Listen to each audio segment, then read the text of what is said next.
Gracias, señora presidenta. Disfruta del viaje, sin prisas, sin velocidad, solo tú, con un maravilloso entorno y las carreteras. Eso es lo que dice la campaña del Slow Driving Aragón, en donde de alguna manera el Gobierno de Aragón, el Departamento de Turismo del señor Soro, invita a la gente a ir despacio por las carreteras en Aragón. Pues bueno, el problema es que a veces de cara al turista a lo mejor sí que se va despacio, pero lo que no queremos, en este caso los altoaragoneses, la gente que vivimos en la provincia de Huesca y creo que en ningún lado de Aragón, es que el lamentable aspecto en el que se encuentran las carreteras nos obligue a ir despacio. Simplemente se lo vuelvo a repetir, disfruten del viaje, sin prisas, sin velocidad, solo tú,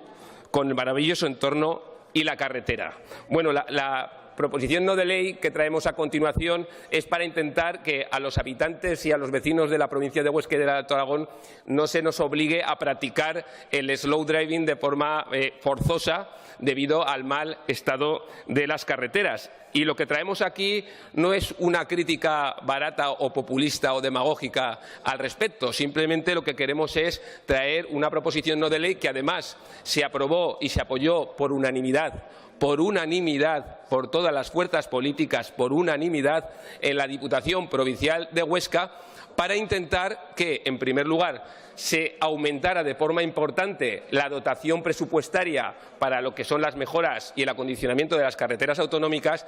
y, en segundo lugar, si los presupuestos no podía, a partir de ello, pues que de alguna manera lo que había que se ejecutara.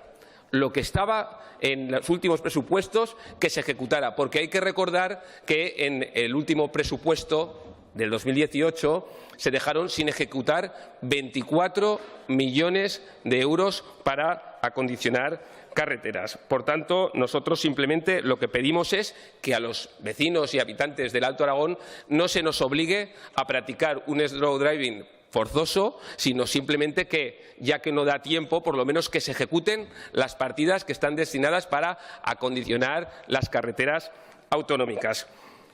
Es verdad que hace unos años, previo a la crisis, la partida para tal fin 2008-2009 rondaba los 72 millones de euros, que contrasta de forma impactante con, posteriormente, tras la crisis, con unos presupuestos que recaudan 1.200 millones de euros más, de tan solo 30 millones de euros en 2016. Y claro, probablemente lo que se nos reproche es en la legislatura pasada ustedes recortar, bueno, la partida estaba en torno a los 54 o 56 millones de euros.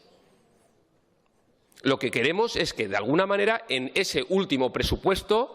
por lo menos se ejecute de forma importante todas las partidas que hay para tal efecto. Por tanto, nosotros, señorías, simplemente lo que pedimos es una proposición no de ley que ya se llevó en la provincia de Huesca, en la Diputación Provincial de Huesca, que fue suscrito por todas las fuerzas políticas y por todos los partidos políticos, en donde se pide que las Cortes de Aragón instan al Gobierno de Aragón a que se incremente de forma sustancial y suficiente las partidas presupuestarias y, si no en tal efecto, en el sentido en el que estamos ahora mismo, a lo largo de la legislatura,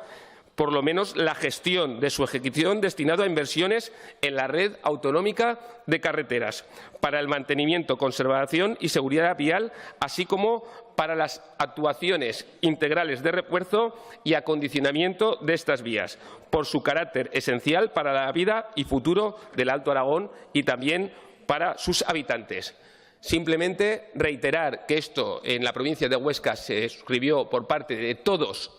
los grupos políticos, en este caso los que pertenecen a la Diputación Provincial de Huesca, y les pido también que aquí en las Cortes de Aragón suscribamos un acuerdo de unanimidad para que a los habitantes de la provincia de Huesca y del Alto Aragón no se nos obligue a practicar un slow driving forzoso, sino que simplemente podamos disfrutar de unas carreteras, como han podido ver tras las quejas reiteradas en los últimos años por parte de diversas comarcas, como en el Cinca Medio con la carretera de Vinaced, como en la Ribagorza, la 139 y otras muchas carreteras. Muchas gracias. Gracias, señor Guerrero. Grupo Parlamentario